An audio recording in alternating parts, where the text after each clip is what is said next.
vaatame siis üle õpilaste ja enamus autojuhtude kõige lemmikuma harjutuse. Ja ühtlasi küsitakse ka seda siis Transpordiameti sõidueksamil, ehk siis paralleelparkimine. Nii, nüüd jõuame siis siia paralleelparkimiskoha juurde. Suuna paned varakult juba sisse ära, et näitada seda tegevust hakata tegema vasakule poole. Nüüd on oluline see, et paneksid kõrval autoga enda auto tagumiku nagu nii-öelda tasa, et oleksid võrdselt. Üks oluline pool on veel see, et see ei oleks teise autoga või siis kui on ainult jooned, et ei oleks liiga lähedal.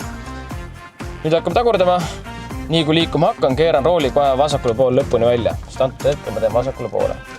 Ja paremast peeglist vaatan, et oleks tagumise auto kahte latarat näha. Nii kui 2 latarat tuleb paremast peeglist välja, kohe keeran rattad otsaks. Ja siis tagurdan sirgelt tagasi. Tagurdan nii kaua, kuni juhi välisukselink kattub äärekiviga. Ja siis hakkan keerama paremale. Ja keeran lõpuni välja. Ja vaikselt liigud. Jälgid esiotsa, et ei läheks sees oleva auto vastu. Jälgid tagant, vaatad ja siis keerad rattad otsaks ilusti. Parkimise lõpetamisel proovige siis meeles pidada ja tähele panna, et auto oleks ilusti parkimiskoha keskel ja äärekivist või pidevast joonest ei oleks kaugemal kui 20 sentimeetrit ja autorattad oleksid otse.